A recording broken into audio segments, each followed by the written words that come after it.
Ini sejarah Bapak Ibu sekalian. Nggak tahu ini pernah terjadi nggak ini di seluruh Indonesia ya. Hari ini syukur kita bisa berkumpul di sini, tidak ada sekat antara satu dan yang lain.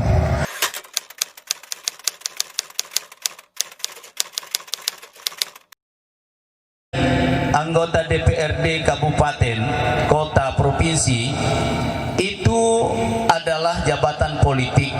Kami ini lahir dari rahim politik. Jadi kalau kami perjalanan ini ada yang tanya, ini reses atau apa ini?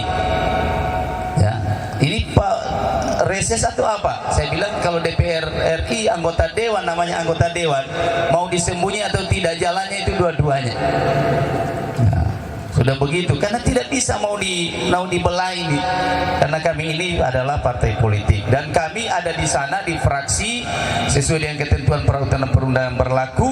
Di samping melakukan reses juga melakukan kerja-kerja politik di daerah, apalagi dalam musim pilkada ini.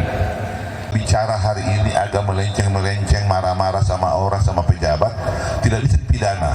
Karena di situ di pasal 224 ayat 1 dan ayat 2 jelas bahwa anggota DPR yang sedang melaksanakan tugas di DPR maupun di luar itu tidak bisa dituntut di muka pengadilan karena pernyataannya yang kemudian bisa mengganggu, menyinggung orang lain.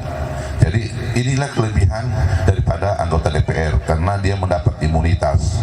Nah, karena kenapa diberi imunitas? Karena sebagai seorang politisi kadangkala meloe, baraloe. Jadi karena itulah kemudian diproteksi supaya kemudian anggota DPR itu tidak dipidana dan anggota DPR itu tidak ketakutan untuk menyampaikan pernyataan, pendapatnya dan aspirasi masyarakat. Karena ketika berhadapan masyarakat, kemudian kita ketemu nanti pejabat mendengar aspirasi masyarakat hari ini, pulang nanti ada RDP rapat dengan pendapat dengan pejabat. Kadang-kadang kalau saya bicara kasar. Jadi kalau kemudian bisa bayangkan saya di Komisi 3 bermitra dengan polisi, saya 77 Kapolri.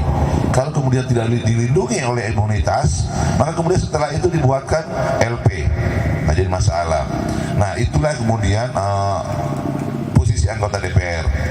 Bapak dan Ibu sekalian, hadirin hadirat yang saya cintai dan saya muliakan, orang-orang tua saya semuanya. Hari ini alhamdulillah kita bersyukur kehadirat Allah Subhanahu wa taala karena kita semua bisa berkumpul.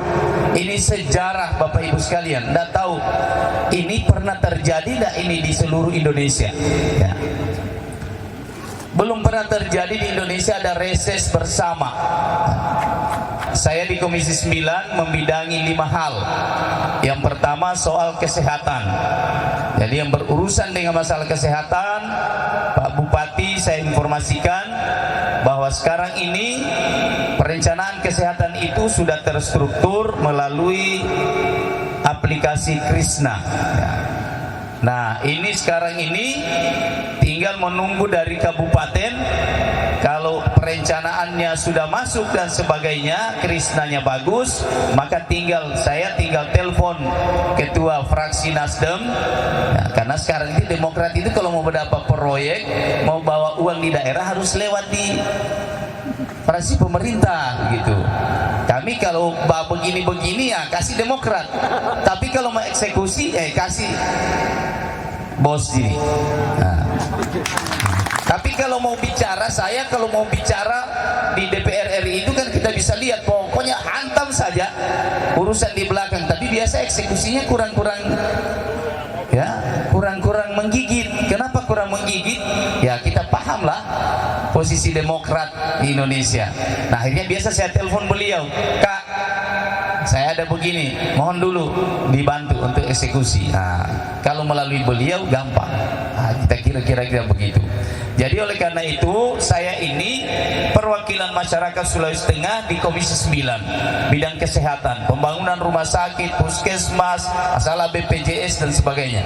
Nah, kalau ada hal-hal yang begitu nanti bisa dihubungi saya kalau ada terjadi permasalahan-permasalahan yang berkaitan dengan masalah kesehatan. Yang kedua berkaitan dengan ketenaga kerjaan. Ya, soal perselisihan buruh, ya, PHK dan sebagainya. Nah, itu tugas saya. Nah, kalau itu saya bisa melakukan upaya-upaya untuk membantu masyarakat masyarakat, memfasilitasi sehingga perusahaan bisa sama-sama dengan perusahaan. Nah, kemudian berkaitan dengan pekerja migran Indonesia. Jadi kalau ada saudara kita yang ada di luar negeri kemudian bermasalah, mereka biasa tenaga kerja Indonesia itu tugas kami di Komisi 9 bisa memfasilitasi dengan duta besar kita yang ada di sana, kemudian Badan Pekerja Migran Indonesia, sehingga kita baru-baru ini kami berhasil Komisi 9 itu memulangkan 300 orang saudara kita dari Malaysia karena mereka dideportasi.